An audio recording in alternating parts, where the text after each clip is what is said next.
Oi, pessoal. Vamos dar início então ao nosso curso sobre Kripke. A parte mais, digamos assim, substancial das reflexões de Kripke tem a ver, como nós muito brevemente comentamos no nosso último encontro, né? E também como está comentado muito brevemente também no blog, a parte mais substancial do trabalho do Kripke em Name and Necessity, que vai ser o objeto desse curso, dessa série de vídeos que vocês vão assistir, é a chamada semântica de nomes próprios. Então vamos começar bem do começo. Vamos começar de coisas bem elementares. Né? Vamos primeiro tentar entender o que é semântica, e também tentar entender o que é nomes próprios. Parece que é uma coisa trivial, mas não é. Tem muita coisa que tem cara de nome próprio, mas não é nome próprio. Tá? E tem coisa que não tem cara de nome próprio, tá certo? Mas é nome próprio. Então vamos tentar começar por aí. Vamos tentar entender o tema de que nós vamos estar tratando. Quando nós falamos, a palavra semântica, né? O que é a palavra semântica? A palavra semântica é a ciência, o estudo de significados. Tá? Mas, quer dizer, quando nós estamos fazendo filosofia, nós temos um interesse muito mais geral sobre a questão do significado. Quer dizer, nós não saímos pela rua fazendo uma pesquisa de qual é o significado, por exemplo, que as pessoas associam a um certo tipo de palavra. Nós não saímos perguntando o que você pensa, o que você pensa, o que você pensa, e dizemos, a população de tal e tal, tal faixa etária associa tal tipo de significado, o significado do século passado mudou para esse século, influências da televisão no significado, etc. Isso é um estudo empírico do significado, uma espécie de semântica empírica, que é uma coisa muito interessante, mas não é o que nós fazemos quando nós fazemos filosofia. Né? Isso seria uma semântica histórica, um levantamento de como efetivamente as pessoas atribuem, quais significados as pessoas atribuem às palavras. Ok? Não é isso que nós fazemos quando nós fazemos filosofia. Filosofia é uma reflexão muito mais geral, muito mais geral. O que nos interessa quando nós fazemos filosofia, quando nós fazemos aquilo que nós chamamos de semântica filosófica, é qual é o tipo de significado das palavras, das expressões linguísticas, né, de acordo com as categorias das expressões linguísticas. Tem expressões linguísticas de diferentes tipos. E aproximadamente a gente tem as descrições sintáticas. Existem então os adjetivos, existem substantivos, existem advérbios, etc. E cada expressão desse tipo, cada expressão dessas diferentes categorias tem um tipo de significado. Então isso já é uma questão filosófica. Que tipo de significado os nomes próprios têm? Tá? Nós estamos agora navegando numa dimensão filosófica. Que tipo de significado os nomes próprios têm e esse significado é ou não peculiar aos nomes próprios. Quer dizer, se expressões de outros tipos que não são nomes próprios não têm esse tipo de significado, então que outro tipo de significado essas expressões teriam. Né? Nome próprio, nós consideramos na semântica filosófica a categoria gramatical de nomes próprios. Nós fizemos um pequeno ensaio sobre isso, um pequeno esboço sobre essa reflexão no nosso último encontro. Tá? Mas a categoria de nome próprio são aquelas expressões que são feitas para se referir, para falar de um e apenas um indivíduo. Tá certo? Então, na escola, quando vocês aprenderam a análise sintática, que é, digamos, é o estudo das categorias das expressões, havia uma distinção básica entre sujeito gramatical e predicado gramatical. Né? Mais ou menos a descrição intuitiva era essa, que o sujeito gramatical é quem faz uma ação, quem é o responsável por uma ação. E o predicado é a ação, tá? E contendo ali um verbo que indica a ação e pode ter um objeto direto, etc, etc. Mas ocorre que nem todo predicado, nem todo sujeito gramatical é um nome próprio. Tá? Então, por exemplo, se eu digo todo homem é mortal, tá? Ou todo filósofo é sábio, mentira, mas se eu disser isso, tá certo? O sujeito gramatical é todo homem ou todo filósofo, mas essa expressão, todo homem, todo filósofo, nenhum filósofo é razoável, tá? O nenhum, o todo e etc. Essas expressões, elas não estão designando indivíduo nenhum. Elas não foram feitas para falar de um indivíduo em particular. Tá? Essas expressões, embora elas sejam sujeitos gramaticais, você poderia voltar lá para o grupo e perguntar para a professora de análise sintática, quando eu digo todo filósofo é razoável, né? O sujeito da ação é todo filósofo, mas quem é? Cadê esse sujeito? Onde é que ele está? Não está em lugar nenhum, porque isso não é um nome próprio, isso não é um nome de um indivíduo, isso é aquilo que a partir dos estudos de Frege, no século XX, nós começamos a chamar de um quantificador, né? Então, nem todo sujeito gramatical, que eu quero mostrar é o seguinte, que nem todo sujeito gramatical ou objeto direto, por exemplo, expressão que sirva como objeto direto, é um nome próprio. O nome próprio é uma expressão que é feita, ela é pensada como estando para um indivíduo em particular. Né? Então, exemplos intuitivos de nomes próprios são nomes de pessoas. Né? George Bush é um nome, George Bush, George W. Bush, porque tem dois George Bush, o pai e o filho, né? Mas George W. Bush é o nome de uma pessoa, né? Edson Arantes do Nascimento é o nome de outra pessoa, mas o nome, a categoria de nome não é apenas nomes de pessoas, tá certo?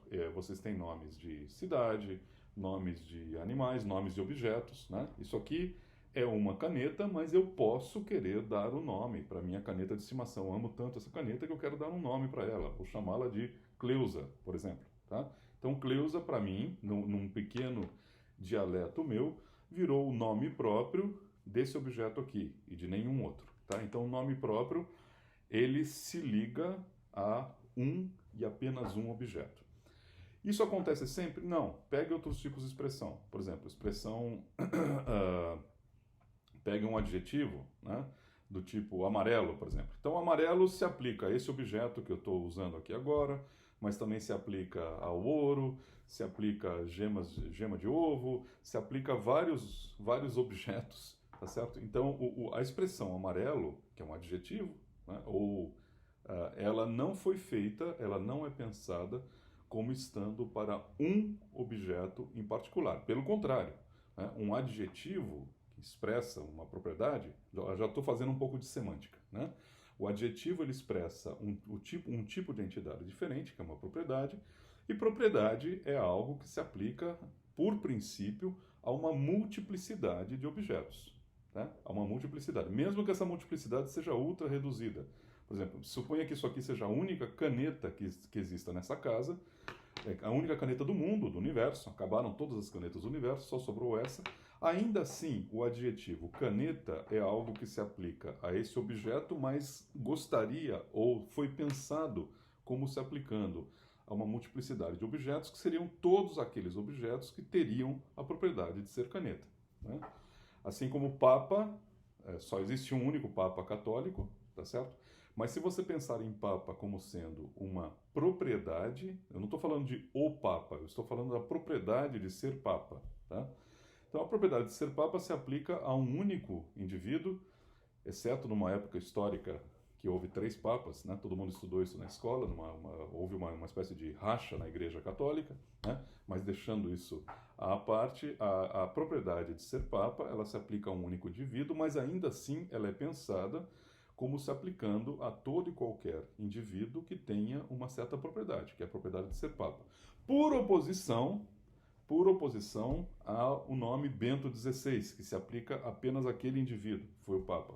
Ou Francisco, né? Que é o Francisco, não me lembro o número desse Papa, supostamente é o nome que se aplica àquele indivíduo apenas. Né? Então, um nome... eu disse para vocês, tem coisas que parece que são nomes, mas não são, tá? Porque elas são pensadas como se aplicando a uma multiplicidade. E tem coisas que não parecem ser nomes, mas são nomes. Tá? Então, por exemplo, os algarismos da aritmética, eles não... É difícil quando você está aprendendo uma língua que aquilo lá seja tratado como nome. Normalmente aquilo parece ser tratado como fazendo parte de uma categoria diferente, que é a categoria dos numerais. Tá? Mas do ponto de vista semântico, o que é um numeral, afinal de contas? O que é um numeral, afinal de contas? Cada numeral, o numeral, como a gente escreve o 2, ou mesmo o romano, né? O 2 romano, ou o numeral 4, o numeral...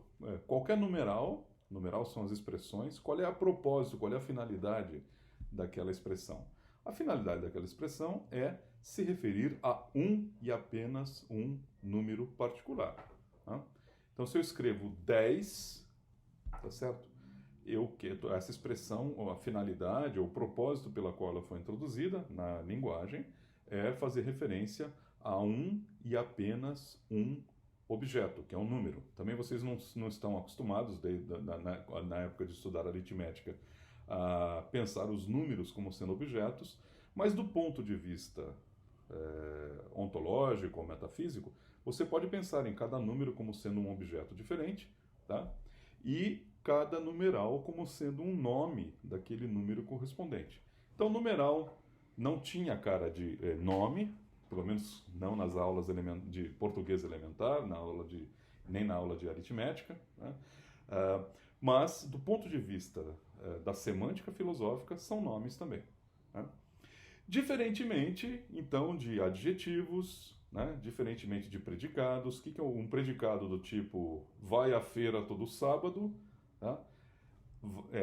Eu pego uma sentença do tipo Pedro vai à feira todo sábado. Então, Pedro é o nome de um indivíduo, supondo que só exista um Pedro no mundo, tá? Então ele é o nome daquele indivíduo. E vai à feira todo sábado é o restante da sentença, que forma uma expressão também, mas esse restante da sentença, a função dele, o significado, falando de planos de significado, não pode ser se referir a um objeto, né? Porque vai à feira todo sábado, né? A menos que seja um objeto de um tipo muito especial, que é o evento de ir à feira ou a ação de ir à feira. Vamos deixar isso de lado, essa possibilidade de lado por enquanto. Tá? O que dá a impressão é que Pedro vai à feira todo sábado, nós temos o nome próprio Pedro designando um indivíduo e vai à feira todo sábado designando um outro tipo de entidade que vamos provisoriamente chamar de uma propriedade. A propriedade de ir à feira todo sábado. Né? Então, o nome próprio, a expressão nome próprio, ela é pensada, ou ela é desenhada, ou ela é introduzida na linguagem, tendo uma função específica. E essa função é falar, singularizar, designar objetos particulares, por oposição a outros tipos de expressão que vão falar de propriedades, vão falar de relações, né? Relação, no final das contas, é um tipo de propriedade. Né? Ou vão falar de eventos. Né? Então, nome próprio é uma expressão muito peculiar. Né? Então, e a semântica filosófica, então, é o estudo de propriedades muito gerais, tá?